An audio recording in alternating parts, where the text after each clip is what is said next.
je dis à mon papa, ah papa, on dit on va aller en France. Hein. Mon papa, il m'a regardé de haut, là, il me dit que les gens qui ont fait l'école jusqu'à aller à l'université, ils ne sont pas allés en France. Et toi, on dit un clown. Tu comprends, non?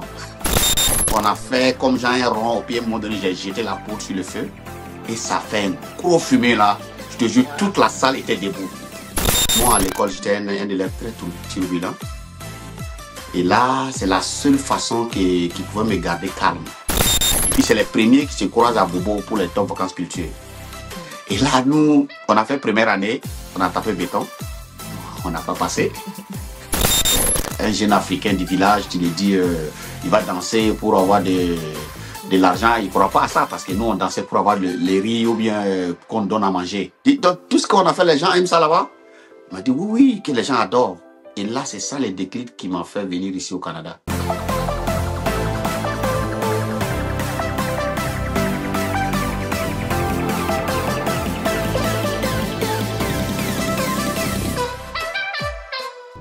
Bonjour à tous et bienvenue sur Parcours Atypique. Aujourd'hui, nous recevons un passionné de culture, un bâtisseur de ponts entre le Burkina Faso et le Canada. Monsieur Luc Bambara est danseur professionnel depuis plus de 20 ans. Installé à Montréal depuis 2009, il enseigne les danses traditionnelles dans de nombreuses institutions tout en multipliant les projets artistiques et culturels.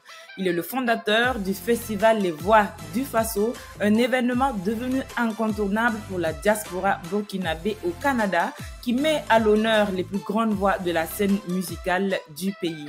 Dans cet épisode, il revient sur son parcours et la vision qui l'anime, faire rayonner la culture burkinabé à l'international. Bonjour Monsieur Bambara et bienvenue sur Parcours Atypique. Bonjour à toi Edith, comment vous allez? Je vais très bien, et vous aussi? Oui, ça va très très bien. Vous préparez la 8e édition de votre festival, Les Voix du Faso. Comment ça se passe? Ah oui, ça se passe très très bien. Vraiment, nous, c'est la première année qu'on est prêt comme ça pour attendre l'artiste ici à Montréal.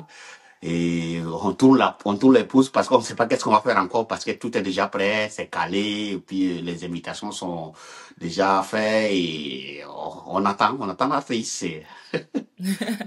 Ok, avant d'entrer en profondeur avec le festival, vous êtes danseur professionnel et j'ai envie de savoir comment est-ce que vous découvrez votre passion pour la danse là dès l'âge de 10 ans. Qu'est-ce qui vous a attiré vers cet art-là à votre jeune âge? Oui, qu'est-ce qui m'a attiré sur cet art? C'est vraiment, tu vois, la danse, ça m'a sauvé la vie. Parce que moi, à l'école, j'étais un élève très turbulent. Et là, c'est la seule façon qui pouvait me garder calme. C'était le sport et la danse. Et là, je me rappelle, j'ai commencé à danser, j'étais au C1, non, je pense. Au C1 ou au C... Donc, c'est la seule façon qui pouvait me retenir. Parce que si le professeur me dit, Luc, si tu n'écoutes pas, tu ne pourras pas aller danser. Ah là, tu m'as eu là. Donc, moi, je reste tranquille en classe, j'écoute. Et puis, vous savez qu'en Afrique, les services comme ça n'existaient pas avant. Un enfant turbulent, on sait que c'est comme genre, c'est comme un TDAH en quelque sorte. On est trouble de comportement, on peut pas s'asseoir sur place pour apprendre des choses. Mais là, moi, en dansant ou en faisant du sport, en jouant au football, au soccer, comme on dit en anglais, c'était la seule chose qui pouvait me canaliser pour pouvoir que j'apprenne quelque chose. Oui. Est-ce qu'il y avait un programme de danse pour vous à l'école ou vous dansiez de façon informelle, juste vous seul à la maison avec la musique? Non, il n'y avait pas un programme, mais on faisait on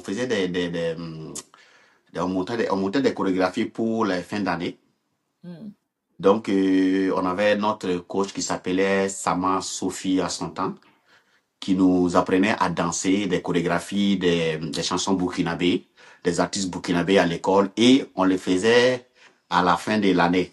Donc, tout le monde voulait être là-bas. Mais comme moi, j'étais tellement turbulent à l'école, il fallait un endroit aussi que moi aussi je me canalise pour pouvoir être connu aussi à l'école. Et là, je me suis agrippé à la danse et au sport. Et c'est là qui m'a vraiment, vraiment, vraiment sauvé. Comme au début, je l'ai dit, ça m'a sauvé la vie. Ce métier-là, je le tiens à cœur jusqu'à maintenant. Ah, c'est à quel moment que vous vous êtes rendu compte que la danse ne serait plus juste un moyen de canaliser vos énergies, mais une opportunité carrément d'en faire un métier?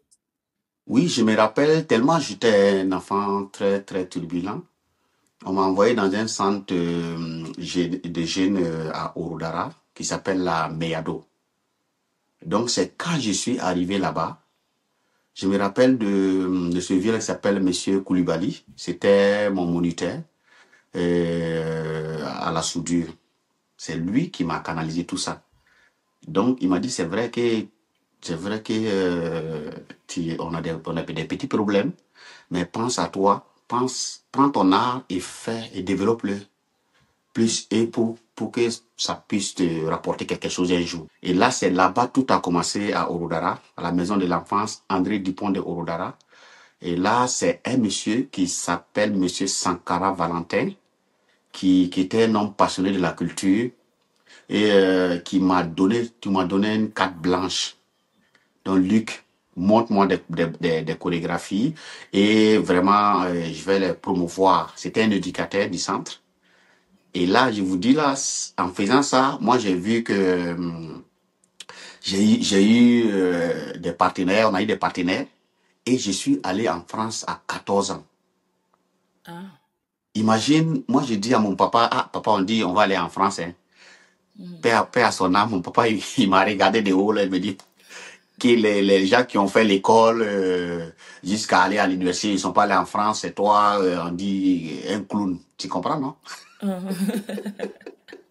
Là, ça m'a touché, hein.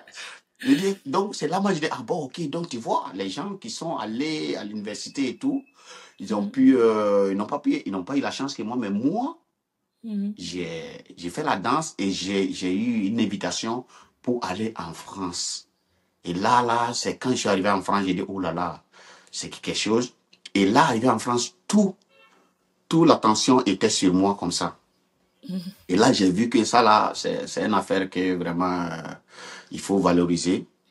Et là, au retour de mon voyage, j'ai eu la chance d'avoir un directeur qui s'appelle Pascal Caboret, qui c'est un passionné de la musique live. Mhm. Et là, quand lui il est venu, tout a changé. Tout a changé. Il m'a donné les rêves que je voulais. Et puis, il m'a donné la carte blanche. Je pouvais sortir. Parce que, tu vois, si on a un internat, on ne peut pas sortir comme on veut. Mais moi, je sortais pour aller voir les gens de la ville, comment ils font les trucs. Et puis, vraiment, ça remercie aussi Monsieur Pascal. S'il m'entend, je le salue aussi. Vraiment, c'est des pions qui m'ont vraiment poussé, qui m'ont donné l'élan et qui m'ont donné confiance en moi. Est-ce que jusqu'à votre voyage en France, est-ce que votre entourage prenait au sérieux votre passion là? Comment est-ce qu'ils ont réagi à votre choix de carrière? On sait qu'en Afrique, on a souvent des préjugés quand il s'agit des métiers de l'art. On se dit souvent que ce n'est pas vraiment un travail. Tant que c'est une passion pour s'amuser, les parents accompagnent. Mais quand on veut se focus que sur ça et en faire une carrière, on est souvent vu d'un certain œil. Est-ce que vous avez expérimenté ces réticences-là de votre entourage? Oui, je voyais que les gens nous regardaient comme genre des enfants qui ont réussi, qui ont raté leur vie. On était, on était huit au total dans la ville dans le village où je faisais la danse. Et les gens pensaient que, mais si tu nous voyais là, sincèrement dit, on ressemblait parce qu'on n'avait rien. Et puis là, en passant, tu vois, il faut créer des mouvements. Donc moi, je peux marcher comme ça en ville. Puis à un moment donné, je me rappelle des mouvements et je m'arrête. Je fais les mouvements partout où je suis. Mais c'est normal que les gens nous voient comme des fous. Alors que nous sommes en pleine création. Et puis, on a eu des commentaires, hein. Les gens nous ont dit, au lieu d'aller cultiver ou bien aller faire des cours de vacances, vous vous mettez à faire des choses comme ça qui vont pas vous rapporter quelque chose. Mais il y a une personne même qui m'a déjà dit, il n'y a pas de retraite en danse. Ça, je vais jamais oublier, hein. Ça, je vais jamais oublier. Et là, c'était une naissance pour vraiment me donner, me galvaniser, pour me donner vraiment l'envie de le faire et de montrer à cette personne que moi, je vais réussir en faisant la danse.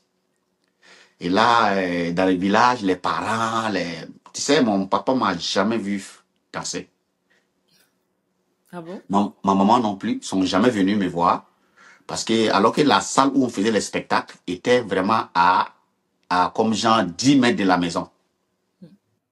Mais tout le monde dit, ah, il y a l'événement. Puis imaginez, tout le monde nous disait on était des ratés. Mais sans nous, les vacances étaient très plates. Étaient très nages dans les villages. Mais nous, là, on se mettait ensemble pour animer les villages comme pas possible, là, quoi. Tous ceux qui les savent, qui sont des Bérégadou, peuvent le témoigner.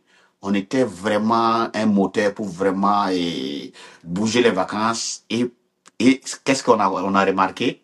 Tous ceux qui nous ont laissés, qui ont eu les bacs, qui sont partis à l'université, Mm. pendant les vacances, il ne fait même pas une semaine à Ouagadougou. Quand les vacances arrivent, pam, tout le monde veut venir vite à Bérégadougou pour ne rien rater. Donc, nous, on a dit, bon, on a gagné notre pari. Ils sont partis nous laisser. Et là, ils reviennent, c'est nous encore, on les éveille encore. Et c'est comme genre une éducation. Donc, vous voyez? Mhm. Donc, moi, j'avais vu ça depuis très, très jeune, que j'allais pouvoir vivre de cet art. Donc, vous n'aviez pas d'autres objectifs, vous n'aviez pas un plan B, vous étiez focus que sur la danse et vous êtes dit que coûte, vaille que vaille, c'est ce que je vais faire de ma vie. Non, j'avais d'autres plans. Tu sais, j'avais un professeur à l'école qui était mon maître de CM2, père, son nom, il s'appelle Monsieur Alain. Alain m'avait dit, mon petit, trop de viande ne gâte pas la sauce. Et là, que je dis, qu'est-ce qu'il veut dire ça? Il me dit, vas-y. Tu sais, moi, j'étais l'un des meilleurs joueurs de football dans mon village. J'étais un défenseur, puis j'ai joué la première division. J'ai vraiment joué au soccer. J'avais le soccer et la danse. Et pour tout couronner ça, je suis allé apprendre un métier. Donc, je suis allé apprendre à faire la soudure. Et là, c'est ça qui m'a ouvert beaucoup de portes aussi. J'ai été embauché à la SN Sosico, ceux Mm. qui le connaissent. J'ai travaillé pendant 7 ans là-bas comme Wow. soudeur. Et puis, j'étais payé. À 19 ans, j'étais déjà un employé. Donc, c'est des parcours que les gens, on n'est pas bêtes. On fait le truc là, mais on sait. Parce que en dansant, tu peux casser ton pied. Mm. En jouant au football, tu peux casser ton pied. Mais si tu casses ton pied, tu peux être assis pour faire la soudure. Donc, nous, on avait mis tous nos trucs. Par contre, regardez, la vie nous donne toujours ces trucs. Hein. Tous les gens qui dansaient avec nous, tout le monde a gagné leur vie. Parce qu'en faisant des théâtres, la danse, ça nous a permis d'être en longueur d'onde que les autres. Donc, on voit la vie autrement et à chaque difficulté, on le prend comme une vie de théâtre et on arrive à se surpasser de cette épreuve-là. Ouais. Très jeune, vous avez participé à certains festivals comme Oui, les Nuits atypiques de Koudougou, oui. Top Vacances Culture. Culture, ouais. Voilà, qu'est-ce que ces premières scènes-là ont représenté dans votre carrière et quelles sont les plus belles expériences que vous avez vécues et aussi des difficultés aussi s'il y en a eu. Oui, il y a des mouvements difficiles parce qu'on était le groupe le plus pauvre de la compétition. Donc, il fallait qu'on travaille notre tête. On était 4 leaders. Donc, qui se donnaient des mouvements. Et là, on a dit, bon, on part parce que c'est une compétition provinciale, vous faites régional d'abord. Et puis, c'est les premiers qui se croisent à Bobo pour les top vacances culture. Mm. Et là, nous, on a fait première année, on a tapé béton. On n'a pas passé. Deuxième année, pareil. Bon, on n'a pas baissé les bras, on a persévéré. Hein. Et là, la troisième année, là, on était vraiment prêt parce qu'avec 2 ans d'expérience, on sait comment maintenant on va s'y prendre, mais on n'a pas de moyens. On a pris les matériels de recyclage, tu vois, les habits déchirés que les gens n'aiment pas. On allait prendre, on a recousu, on a fait sortir des accoutrements vraiment qui nous a vraiment favorisés. Et les filles qui étaient avec nous ont vraiment géré parce qu'il fallait 4 garçons, 4 filles. Et puis, dans les compétitions, là, les pas sont comptés. Il faut 4 pas maximum. Et si vous trompez, vous devez faire la même chose. Si vous vous trompez, c'est moins. Et là, nous, on a créé, je me rappelle ces jours-là, il fallait créer quelque chose. Qu'est-ce que nous, on a dit? Je suis allé, j'ai dit, bon, là, tout le monde fait la même chose. Mais aujourd'hui, là, moi, je vais faire sortir je veux des boucanes, comme on appelle ici les boucanes, la fumée sur scène. Et là, je suis allé demander à des gens, ils m'ont dit, mais pour faire soulever la fumée comme ça, qu'est-ce qu'il faut faire? Ils m'ont dit la poudre du canon. Et si tu me voyais chercher ça dans la ville, là, mais je suis allé trouver ça chez un monsieur qui on a demandé, là, on a demandé vraiment, donne-nous petit élément. Et là, moi, je suis venu, et là, j'ai mis du feu dans les canaries en poterie. Et là, en plein spectacle, on a fait comme j'ai un rond au pied. À un moment donné, j'ai jeté la poudre sur le feu. Et ça fait un gros fumée là. Je te jure, Wow. toute la salle était debout. Et là, c'est ça qui nous a donné notre passeport pour aller à la grande finale à Bobo. Donc, c'est des anecdotes comme ça, des choses qui nous ont vraiment marqué. Et vraiment, le but, c'est quoi? Banfora, Bobo, ça fait 86 kilomètres. Comment on va se rendre à Banfora? Ça là, et là maintenant, on s'est mis, tout le monde cherchait des sponsors qui peuvent nous trouver seulement les transports. Finalement, on allait demander à un de nos tontons qui est Rakita, qui est venu nous chercher, qui nous a amené à Bobo, on a compétit, on a eu la 3e place. Wow. Et là, c'était la grande fête au village. Ouais. Et dans tout ça, entre-temps, vous vous retrouvez au Canada en 2009. Comment s'est passée cette transition-là du Burkina au Canada? Qu'est-ce qui vous y a amené et à quel moment vous avez dit que peut-être qu'il fallait immigrer pour peut-être mieux voir fleurir ce art-là? Oui, ça a commencé avec la danse. C'est la danse, je vais dire, c'est la danse qui m'a fait venir ici au Canada. Et là, à l'époque, j'avais une copine québécoise qui venait au Burkina. Donc, pour apprendre à danser, on dansait ensemble. Et puis, bon, ça a pris. Et puis, on est devenu en couple. Et là, on s'est marié là-bas au Burkina. Et puis, elle m'a dit de venir ici parce que le travail que je faisais en Afrique, je vous dis, c'était pas payant. Je faisais tout ça bénévolement, mais elle ne comprenait pas. Et puis, elle me disait aussi, Luc, le travail que tu fais au Burkina, si tu le fais ici au Canada, tu vas gagner beaucoup d'argent. Mais moi, tu sais, un jeune Africain du village, tu lui dis, il va danser pour avoir de l'argent. Il ne croit pas à ça parce que nous, on dansait pour avoir les riz ou bien qu'on donne à manger. Et là, elle m'a vraiment, vraiment, elle a insisté. Et puis, à un moment donné, elle m'a montré des vidéos pour me faire comprendre. Elle est venue au Burkina, on était à Ouroudara. Et là, on a monté une chorégraphie. On a fait un projet ensemble. Et là, ce projet, elle est venue ici avec au Canada et puis elle faisait des projections vidéo et les gens payaient pour voir cette projection. Et là, à un moment donné, elle m'a envoyé un transfert là, un Western Union. Il dit, mais c'est pourquoi ça? Qu'est-ce que c'est le produit qu'on a fait? C'est la rentabilité comme ça. Je dis, mais ne me dis pas ça. Wow. Donc, tout ce qu'on a fait, les gens aiment ça là-bas? Il m'a dit, oui, oui, que les gens adorent. Et là, c'est ça les déclics qui m'ont fait venir ici au Canada. Un jeune de... J'avais 21 ans, je pense. Oh, wow. Ouais. Est-ce que vous trouvez que le Burkina ne valorise pas assez l'art et la culture? Je trouve pas beaucoup. Parce que, tu sais, moi, ça m'a beaucoup marqué quand je suis venu ici. Parce que j'ai vu quand je rentre dans une école pour faire un spectacle ou bien donner un atelier, tu vois, je suis comme un star. Je suis comme genre un professeur que les élèves m'admirent quand ils me voient faire des trucs comme ça. Je vois que waouh. Donc, en ce moment, tu es obligé d'être super, super bon encore. Mais au pays, imagine, comme je l'ai dit au début, un danseur. Imagine si tu vas aller marier la fille d'un monsieur. Et puis, on lui dit que ouais, le monsieur l'a fait là, c'est un danseur. Ouais, c'est un percussionniste. Toi-même, tu ris, hein, tu as vu, hein? Tu, tu connais la réponse. Donc, donc là, j'ai vu ça vraiment. Et puis, j'ai vu beaucoup d'exemples qui ont vraiment réussi vraiment à la danse et tout ça. Mais bon. Donc, c'est des petits trucs comme ça. Et quand vous arrivez au Québec, comment se passe l'installation, comment se passe l'adaptation et Voilà. la différence de culture, la différence de géographie et la perception aussi des gens. Mais quand même, c'est l'opportunité pour vous de vous reconstruire, de vous refaire une place. Comment tout ça, ça s'est fait? Je vous dis, c'était très, très dur, hein. Mais je donne cet exemple aux gens qui viennent d'arriver. J'ai dit, imaginez le Québec, il y a des choses que tu dois comprendre. Premièrement, il y a un choc culturel. Ça, c'est très dur. Et là, c'est comme si un arbre, je prends tout cet exemple-là, c'est comme si on a déraciné un arbre en Afrique à 30, 45 degrés et on vient le replanter à -10. Yeah. Ça va prendre beaucoup de temps pour que les racines prennent. Donc, ces côtés-là, moi, je me suis mis cet objectif-là pour que mes racines prennent ici, sur notre sol de pays d'accueil.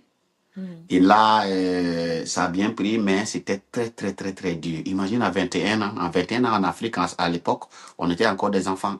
Ouais. J'avais pas d'expérience. J'ai voyagé une fois en France, mais j'avais 14 ans. Et puis là, je viens ici à un terre inconnu que je connais pas. Il fait froid et personne ne te regarde. Tu sors, tu n'as pas le droit de saluer les gens. Tu vois un semblable, qui veut dire un black comme toi, mais tu veux lui parler, il serre la mine comme si tu veux lui demander quelque chose. Là, j'ai trouvé ça très, très dur. J'ai fait 6 mois sans travailler. Et puis, une année normale, j'ai fait ici. En ce moment, il y avait du boulot, mais pas comme maintenant. Donc, et là, j'ai eu du boulot, j'ai commencé à travailler, mais dans le même domaine, à travers la danse et le sport. Et là, qu'est-ce que j'ai fait pour m'intégrer beaucoup ici au Québec? J'ai eu des amis québécois qui me donnaient des idées, comment ça se passe, comment ça marche. Parce que tu vois, ici au Québec, le truc le plus dur, c'est d'être patient et attendre ton tour. Parce que chez nous, imagine si on doit aller prendre un autobus. Donc, c'est premier arrivé, premier servi. Alors ici, ce qui m'a choqué, je m'en vais dans un arrêt d'autobus et je vois les gens ont fait la file.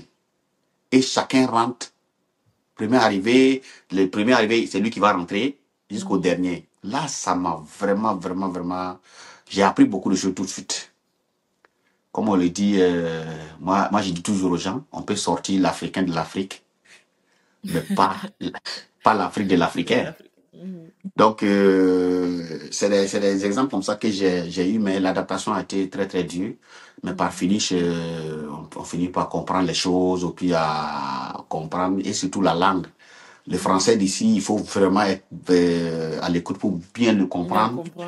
Parce que le français est vraiment différent de notre français qu'on parle en Afrique et le même français qu'on parle en France. Donc, il y a un accent ici, il faut vraiment le comprendre, sinon tu ne peux pas le comprendre. Voilà, donc, qu'est-ce que j'ai fait pour comprendre ça? Parce que j'ai regardé la télé québécoise, mais en sous-titres. Donc, quand il dit les choses, je ne comprends pas, j'ai regarde les sous-titres. Et puis là, j'arrive à m'en sortir. Jusqu'à aujourd'hui, si un Québécois du fond du Québec parle, je vais l'entendre là. Ça, parce que ça fait longtemps maintenant. C'était quoi vos premiers boulots?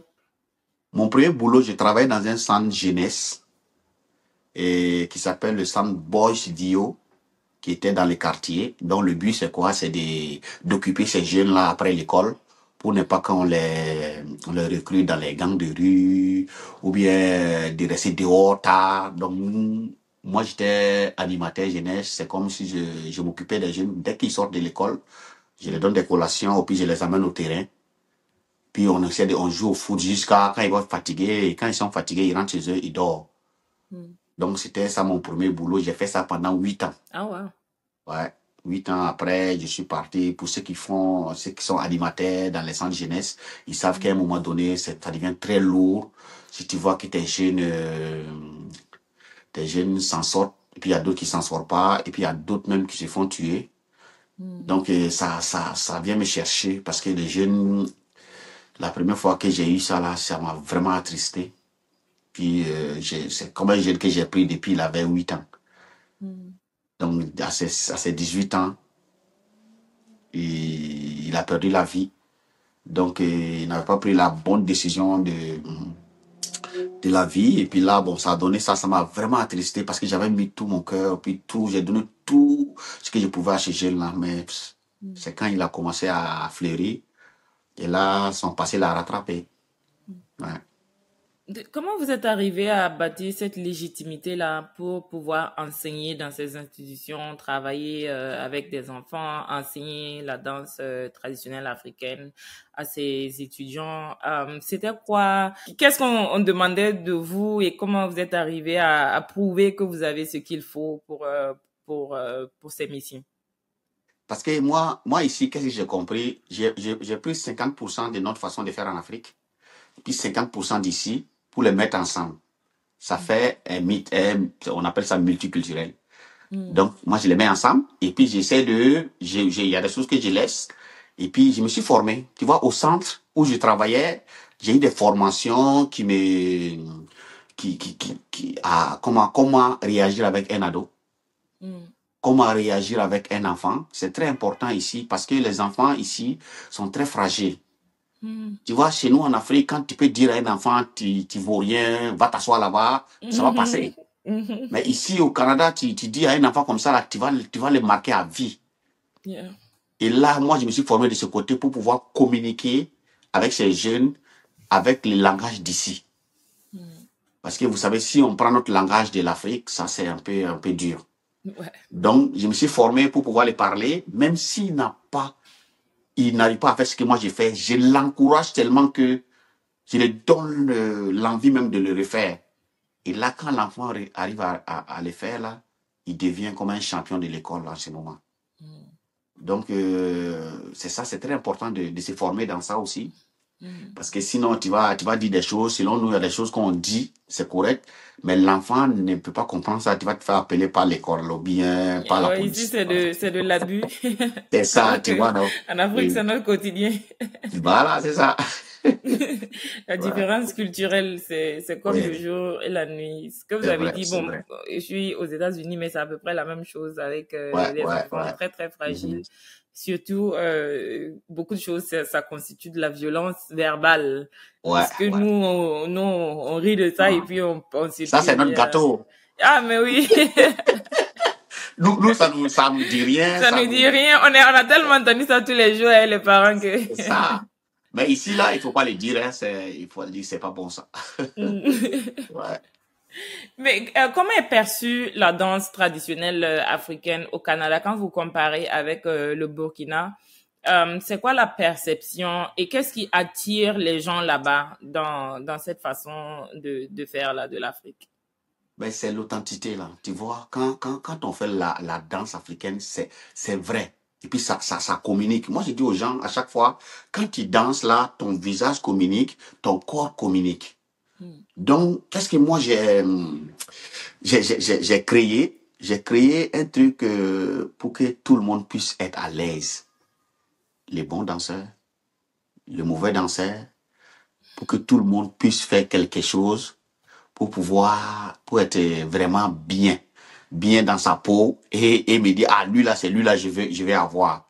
Donc, quand je passe dans ton école, tu veux me réavoir encore beaucoup d'années.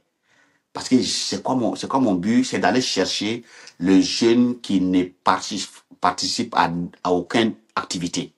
Mm. Et là, quand je rentre, je le vois tout de suite. Il veut rien faire. Mais j'essaye avec mon collègue aller chercher cet enfant-là pour qu'il fasse, même si c'est un mouvement. Et là, c'est ça qui a fait que ça a pris dans le Québec. Et ça Mm. fait maintenant 16 ans que j'ai fait ça. Wow. Ouais. C'est quoi vos plus belles expériences depuis ces 16 ans-là? Qu'est-ce Plus qui vous a belle le plus expérience, marqué oui. dans ce métier? C'est, c'est un jour que je suis allé dans une école. Et là, j'avais vu un jeune enfant congolais qui venait du Congo. Mm. Et il avait un incroyable talent que personne ne savait. Et là, il est à l'école, donc, vous savez, quand on est en Afrique, puis tu te retrouves parmi nos gens qui nous ont accueillis ici. Mm. Quand tu es parmi eux, tu penses que tout ce que toi, tu as appris, c'est pas bon. Et là, moi, qu'est-ce que moi j'ai fait? Moi, j'ai fait ces jours. Moi, mon but même, c'est d'aller faire sortir ces enfants-là de l'ombre. Donc, moi, j'ai dit à l'enfant, il dit, regarde, ici, là, tu es venu avec un bagage. Mais le bagage n'est pas lourd, le bagage, c'est dans la tête. Donc, tout ce que tu as appris en Afrique, essaie de t'adapter à ça ici. Tu vas voir et tu pourras vraiment te briller ici. Et là, qu'est-ce que j'ai fait? J'ai juste dit à l'enfant Mbote. Est-ce que vous savez c'est quoi Mbote en lingala? Ça veut dire bienvenue. Donc, quand j'ai dit Mbote, l'enfant, tu vois, ses yeux étaient gros comme ça là. Il dit, tu parles ma langue. Il dit, oui, je comprends parce que qu'est-ce que j'ai fait? J'essaie de comprendre comment dire bonjour à chaque langue. Donc, quand j'ai dit Mbote, l'enfant était tellement content. Et puis, en jouant, j'ai invité l'enfant à monter sur scène avec moi. Moi, j'ai pas pu danser après là. L'enfant, je te jure que ça a tellement marqué l'enfant. L'enfant a dansé. Tous les professeurs étaient comme ça, waouh! Mais je te dis que cet enfant n'avait pas d'amis dans la cour de l'école. Wow. Quand il veut jouer avec quelqu'un, parce qu'il est nouveau, tout le monde dit, ah non, moi je te connais pas, moi je ne peux pas jouer avec toi. Parce que nos enfants sont vraiment pas gentils dans les cours d'école là. Et là, après, quand il a dansé, quand il est sorti à l'école, tout le monde l'a applaudi. Il était devenu le star de l'école. Tout le monde voulait jouer avec lui. Et là, le professeur m'a fait un retour que cet enfant-là s'est démarqué maintenant. Et là, c'était ça ma fierté. Et c'est ce que je donne à chaque jour, de lundi à vendredi, dans les écoles. Donc, c'était ça les moments qui me touchent beaucoup. Ouais. On se rend pas compte souvent qu'un enfant qui est recroquevillé sur lui-même souvent, et c'est une expression d'un mal-être et qu'il a besoin qu'on lui tende la main. Oui. C'est vraiment intéressant. Ouais. Maintenant, j'ai envie de parler du festival Les Voix du Faso que vous avez commencé il y a 8 ans, c'est ça? Oui. Comment est née l'idée de ce festival-là? Il y a trop de logistique, faire venir des artistes de l'Afrique vers l'Occident. C'est vraiment très compliqué le processus des documents et très tout compliqué. Ça. D'où est venue cette idée-là? Bon, d'où est venue cette idée? C'est vraiment, tu sais, quand on est ici en Occident, on a besoin des modèles. Donc nous, il y a des grands événements qui se passent. Et c'est toujours, on voit des artistes d'autres pays, Sénégal, Côte d'Ivoire, Ghana. Et nous, on n'avait pas vraiment de référence d'un artiste de notre pays qui va venir. Ah, nous aussi, on va dire, ah, voilà, ça c'est notre artiste de notre pays. Donc, on n'essaye jamais ça. Si les grandes scènes, ça ne marchait pas. Et qu'est-ce que moi j'ai dit? J'ai dit, je vais créer une plateforme pour pouvoir faire venir nos artistes, pour faire connaître notre culture aussi sur le sol canadien ici à Montréal. C'est là l'idée est venue que j'ai commencé à appeler, ça a commencé avec Mascotte. Donc c'est Mascotte, on voulait faire venir Cocktail. Ça, comme vous l'avez dit, côté administratif, les papiers, ça n'a pas marché. Et après Mascotte, c'est Béranger Ouedraogo et Martin Thierry que j'ai invité ici pour le premier concert. Et là, ça a marché. Et là, maintenant, on a essayé les choses. Et là, c'est ça où le nom Festival Les Voix du Faso est sorti. Et là, j'ai dit maintenant, bon, les deux stars qui étaient dans la diaspora, on les a fait venir. Mais là, maintenant, on va s'attaquer maintenant au Burkina. On va aller au Burkina et on va aller chercher nos artistes là-bas. Mais comme vous avez dit, c'était très, très dur au début. Mais finalement, jusqu'à maintenant, on l'a fait. On l'a fait. Oui. Comment vous arrivez à mobiliser les ressources nécessaires, que ce soit financières, administratives, pour arriver à faire venir ces artistes-là au Canada? Mais au début, quand tu organises un événement, il faut que toi-même, tu puisses assurer vraiment, même si c'est 20% du budget du festival. Voilà, avant d'aller demander de l'aide aux gens. On a eu beaucoup d'aide du Burkina, du ministère de la Culture, et qui nous aide avec les billets d'avion, c'est le plus cher. Et ici au Canada, nous, on est capable de gérer le logement, la nourriture, la logistique d'ici. Donc, sinon, le plus dur, c'est les déplacements. Mais là, chaque année, les ministères de la Culture nous soutiennent à chaque année. Et il y a des bonnes volontés aussi de la diaspora d'ici, comme au Burkina aussi, qui nous aident avec ces transports pour pouvoir venir prester ici au Canada. Donc, c'est ça les difficultés. Et puis, comme je l'ai dit, il faut, en tant que promoteur, il faut avoir d'abord un pourcentage que toi-même, tu peux, tu peux donner. C'est beau d'avoir des projets, mais est-ce que toi aussi tu es prêt à investir dedans? Donc, c'est ça qui fait ma force. Moi, chaque année, je travaille dans les écoles, puis je récupère un peu d'argent, je dépose à côté pour le festival. Ça se peut que les sponsors viennent, mais avant que les sponsors viennent, il faut faire la communication déjà de ça.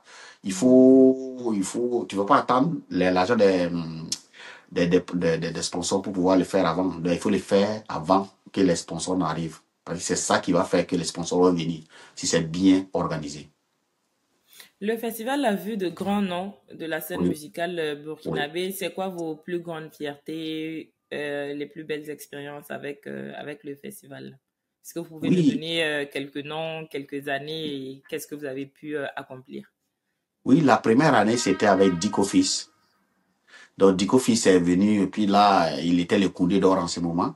Hmm. Il est venu, il a joué, ça a été un grand succès. Après Dico Fils, il y a Bonsa qui était là, il y a Amity Meria, il y a Abibou Sawadoro, il y a qui encore Béranger Ouedraogo, Rickson. Je parle des artistes connus de chez nous là. Hmm. Et aussi il y a Emilio Le Chanceux, il y a Amzi, il y a qui encore là, il y en a beaucoup. Il y en a beaucoup. Smarty, sans oublier Smarty. Hmm. Et oui, c'est des noms comme ça qui sont revenus beaucoup de fois. Puis Greg Le Burkinabé. Donc, je pense que j'ai fait vraiment le tour des grands noms de la diaspora, des artistes burkinabés. Et vous savez qui viennent cette année. Donc, ça, c'est les babas les grands Flobi qui viennent cette année aussi. Le Donc, Baba qui vient de faire trembler le stade au ah, Burkina. tu as vu, non? Donc, tu sais, ça m'a mis beaucoup de pression, hein. Ah ouais, il faut garder le Parce- momentum. j'ai vu Flobi, il est parti en Côte d'Ivoire, c'était Gbé. Mhm. Et là, au Burkina, c'était Gbé. Et le prochain, là, c'est ici au Canada. Les Donc, yeux sont moi, tournés vers vous. donc, donc vraiment, mais j'ai trouvé la salle qu'il faut pour l'artiste aussi. Hmm. Puis, parce que je voulais vraiment des belles images. Parce que d'habitude, si vous voyez les festivals, c'était dans les salles communautaires où vraiment les gens sont assis, ils mangent en même temps en position gala. Mais ça va être vraiment le spectacle. Parce que c'est ça qu'il faut valoriser nos artistes aussi. Mhm. Vraiment pour monter dans le standing international. Est-ce que C'est vous important. ressentez une certaine pression vu Oui, l'immensité beaucoup. de l'artiste qui vient? Quelle est la réaction de la communauté là-bas au Canada? Mais je vous dis que c'est la La première fois que température? la température est vraiment à 60 degrés là, hein.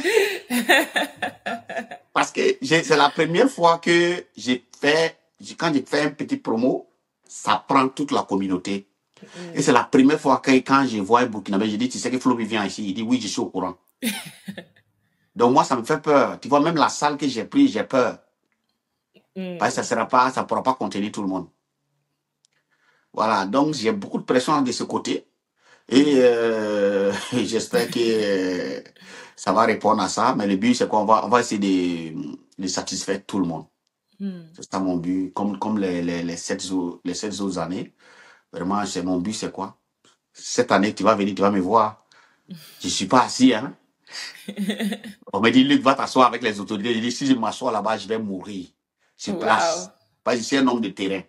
Mhm. Moi, les papiers, les paroles et tout ça, moi, je n'aime pas. Je suis un homme de terrain. Donc, quand je me mets sur le terrain, là, je vais faire pour que tout le monde soit à l'aise. Et tiens-toi compte, tous ceux qui viennent dans les festivals, dans la salle, je sais qui est venu, qui n'est pas venu. Wow. Parce que je me promène, je dis bonjour à tout le monde, merci d'être venu, merci pour l'encouragement. Et les gens peuvent témoigner. Et là, je sais qui est venu. Quand tu me dis que tu es venu, là, je dis, ah non, tu n'étais pas là.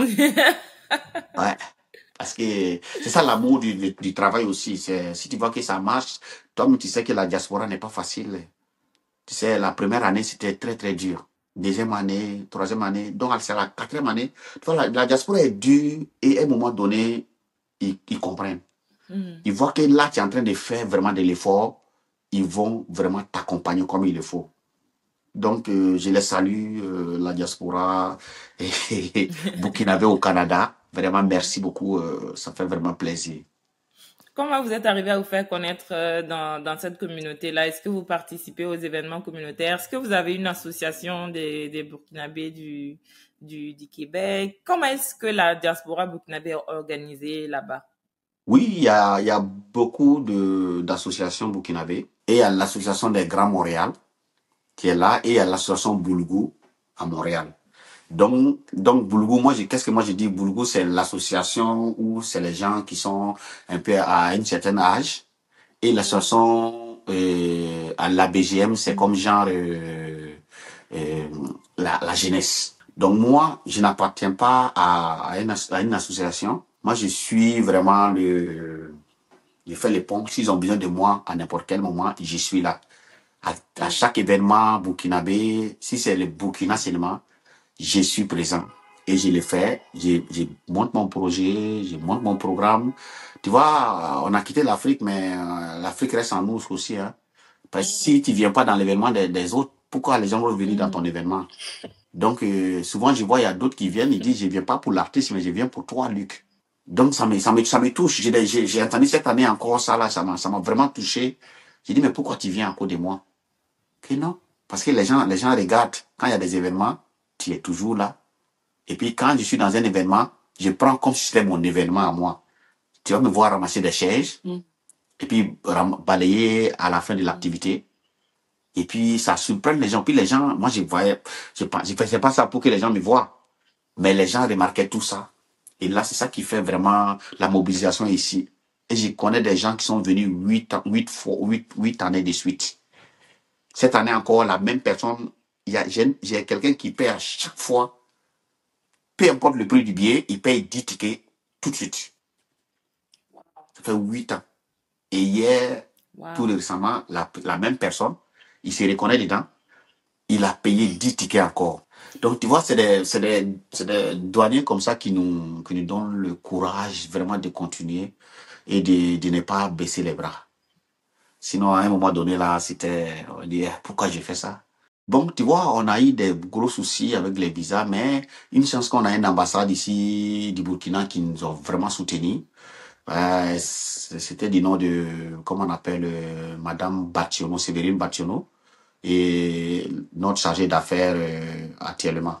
Parce que si on a ces problèmes, si on part les voir, ils ont là, c'est sûr qu'ils ne peuvent pas nous délivrer un visa, mais ils peuvent nous faciliter pour que le gouvernement canadien nous fasse confiance et nous donner les visas pour que les artistes puissent venir presser ici, mais avec un permis de travail. Mais jusqu'à date, on a eu des problèmes, mais ça a été réglé. Donc, on n'a pas eu de refus de visa jusqu'à présent. Et quel est votre regard sur la communauté burkinabé là-bas en général? C'est quoi les difficultés que vous rencontrez en tant que burkinabé au Canada pour vous imposer la culture, votre façon de faire et aussi d'être quand même une force dans la diaspora? Je ne sais pas si on a les mêmes difficultés que aux États-Unis, mais c'est quoi les problèmes et c'est quoi vos conseils pour vos jeunes frères qui veulent percer aussi dans leur domaine là-bas au Canada? La difficulté ici à Montréal, je vais le dire ça, hein, c'est notre intégrité. C'est pas une bonne chose, ça. C'est une bonne chose, mais ça nous met en retard ici. Je te donne un exemple. Un Burkinabé qui est ici, qui est vraiment coté ici à Montréal, qui est vraiment dans le poumon pour gérer la ville de Montréal. Mais tu vas aller le voir, ah, voilà notre gars qui a bien réussi sa vie. Et là, lui-même, il va te dire, non, non, non, arrête, s'il te plaît. Parce qu'on est trop humble. On est trop humble. Donc moi, le but c'est quoi? C'est de corriger ça aussi. Et à chaque fois quand tu invites quelqu'un, ah, si c'est affaire de Burkinabé là, ah, moi je suis pas dedans. J'ai travaillé beaucoup pour dire aux gens, non, si vous dites ça là, ça c'est pas bon. Mais pourquoi, affaire de Burkinabé là, j'ai dit pourquoi tu veux pas être dedans? La personne peut pas dire quelque chose. Parce que c'est comme genre, on est né trouvé, et puis là, on le dit toujours. Tout le monde Affaire de dit la Burkinabé, même affaire de chose. Burkinabé. Voilà. Donc, à un moment donné, il faut qu'on sort de ça et on soutient. Ne soutiens pas la personne parce que tu n'aimes pas la tête, mais soutiens son idée. Donc, moi, on a travaillé beaucoup sur ça. En ce moment, maintenant, tu vois, les Burkinabés, tu as vu les parrains, les deux années viennent de Montréal. Mais dis-toi qu'avant de les dire, là, mon ami, faut, ça fait beaucoup de réflexion. Et c'est là que j'ai dit, il faut que on arrive à montrer la diaspora qui a réussi aussi. C'est pas la diaspora, c'est pas seulement venir chercher de l'argent. On peut avoir un député burkinabé ici au Canada, mais on en avait déjà. On avait une qui s'appelait, qui était dans la politique, qui s'est présentée comme genre député. Donc, tu vois, des choses comme ça, nous, on aime ça. Mais il y a des gens qui ont vraiment réussi, mais quand tu veux parler de ça, ils te disent non, non, non, non, non, non, s'il te plaît, pardon, pardon. On est trop humble. On est trop intègre, c'est bon. Mais des fois, il faut oser. Yeah. Ouais. On nous a appris à être sobre, à être discret, à ne pas être prétentieux, et souvent ça nous dessert dans des pays comme ça où il faut le Oui, dynamisme, où il faut montrer ses oui, oui, oui. compétences, où il faut avoir confiance en soi. Nous, on essaie de toujours se cacher, et c'est vrai que Oui, se mettre ça nous rend pas en service. arrière toujours. Exactement. Souvent, on fait le bon boulot, tout le monde sait qu'on est des travailleurs, on fait le bon boulot, mais on se met pas en avant. Donc, il y a d'autres personnes qui font peut-être moins que nous, qui vont se mettre en Ouais. avant et qui vont avoir les places que nous, on aurait Qu'il pu faut. avoir. Voilà. Donc, c'est ces côtés-là, je veux vraiment que nos frères vraiment essaient de voir. C'est vrai que même moi, les gens vont dire que je suis comme ça, je suis humble aussi, oui. Mais ça ne nous arrange pas vraiment. Sincèrement dit, ça ne nous arrange pas. Il faut qu'on prenne notre place aussi dans la société ici. Parce que les États-Unis, le Canada, c'est pour tout le monde. C'est pour tout le monde. Il suffit de prendre ta place et tu vas voir. Mais on a la place aussi. Tu vois, tout le monde, quand tu parles du Burkina Faso, partout, ils savent que nous sommes des travailleurs. Et là maintenant, mais si nous, à chaque fois, on dit, ah, Burkina Faso, ouais, vous là, toi, il y a un Burkinabé là-bas, mais tu vas aller le voir lui, mais il va dire, mon ami, faut. Ah Dépose-moi non, à moi je suis côté, trop petit. dépose-moi à côté. Merci. Dépose-moi à côté ici, hein.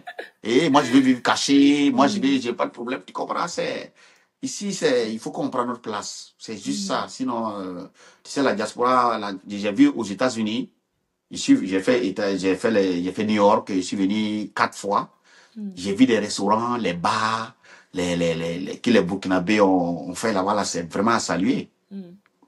Donc, j'ai vu notre frère Samson qui a fait Kayawara là. Je ne suis pas encore allé à New Jersey pour voir ça, mais cette année, je vais venir le voir. Parce que j'adore, j'adore, j'adore. Ouais, On vous attend. ouais, je serai là. Est-ce que vous avez d'autres projets en préparation en dehors du Oui, festival? oui, cette année, on a beaucoup réfléchi avec la nouvelle équipe. La jeune équipe, parce que il y a la nouvelle génération qui est venue s'ajouter à nous et qui fait vraiment du beau travail. Et là, nous, on a un projet de faire Voix TV. Donc, Voix TV, c'est quoi? C'est de montrer toute l'intégrité que nous, on a là. On va les faire sortir maintenant. On va aller chez eux avec la caméra et on va les écouter. Comme ils ne veulent pas venir à nous, nous, on va aller vers eux. Et pour vraiment. Parce que tu vois, si tu vois qu'aujourd'hui, notre diaspora n'a pas d'informations, parce qu'on n'a pas de modèle aussi. Ouais. Parce qu'un jeune qui veut immigrer au Canada, s'il a vu des exemples, il va pouvoir se référer à eux, mais on n'en a pas parce qu'ils ne veulent pas. Donc, si on va faire la Voix TV pour aller chez eux et avec les familles poser des questions, comment vous avez trouvé, comment tu es venu, comme tu le fais maintenant là. Donc, et aussi, la deuxième, c'est quoi? C'est d'arriver à monter un spectacle de 1 heure avec nos enfants qui sont nés ici. Et là, les montrer les danses du Burkina Faso et les montrer comment les mets locaux, comment on peut les préparer, les montrer aussi la tradition et la culture à travers un spectacle de 1 heure. Donc, ils vont tout faire ça dans le spectacle. Cuisiner, préparer. Donc, ça veut dire comme le Burkina Faso au quotidien. Voilà. Donc, c'est les deux projets qui nous tiennent à cœur. La Voix TV est en marche. Donc, ça, c'est déjà, on veut qu'après le festival, on lance directement cette émission, comme ce que tu l'as fait. tu vas beaucoup nous aider aussi. Avec Parce plaisir. que, C'est ma oui, passion oui, aussi de montrer oui, oui. vraiment ce que le Burkina a, que ce soit dans la diaspora ou au Burkina Faso, parce que comme vous le dites, on a vraiment des histoires impressionnantes. On a des gens Oui, qui font de merveilleuses choses et ces ouais, personnes méritent d'être mises en lumière pour pouvoir oui. inspirer les autres. C'est bon là, on a fini de se cacher. Voilà. Il faut qu'on se mette en avant. Donc ça sera un plaisir. Oui, oui. Mais ils n'ont pas le choix, hein. Ils Yeah. n'auront pas le choix parce que moi, je vais aller chez eux à la maison. Ouais. Voilà. Je vous Parce soutiens. qu'il faut. Oui, oui, oui. En tout cas. Mhm. En tout cas, merci beaucoup pour cet échange. Je vous donne là Oui. l'opportunité d'adresser un mot à ceux qui nous écoutent. C'est là l'opportunité aussi d'inviter tous ceux du Canada et des environs à venir, à sortir massivement pour cette 8e édition-là qui va avoir personne d'autre que le Baba national qui mousse en ce moment, qui fait vraiment notre fierté. C'est quelqu'un qui, depuis des décennies maintenant, fait la fierté du Burkina Faso en exportant notre culture. Donc voilà, je vous donne l'opportunité d'adresser ces personnes-là qui nous écoutent et de les inviter à ce festival. Oui, donc, comme vous le savez, moi, je vous invite la population montréalaise et environ. Ça veut dire les États-Unis, les villes qui sont à côté de Montréal, de venir, de sortir massivement. Ça, c'est le Burkina Faso qu'on est en train de créer l'histoire comme ça avec le festival. Il faut sortir, soutenir cette initiative. Et je dirais aussi merci à nos autorités, l'ambassade du Burkina Faso au Canada ici et les associations burkinabés vivant au Canada ici.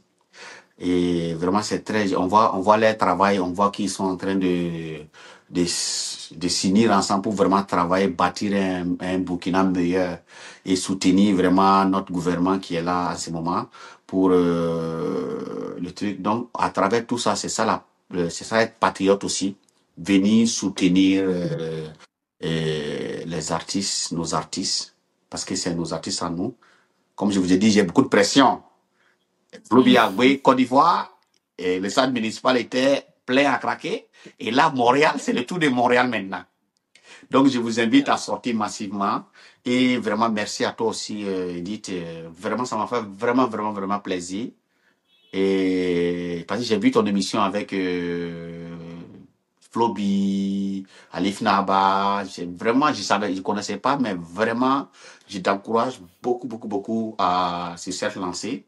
Et sache que le festival Les Voix du Faso, c'est pour toi aussi.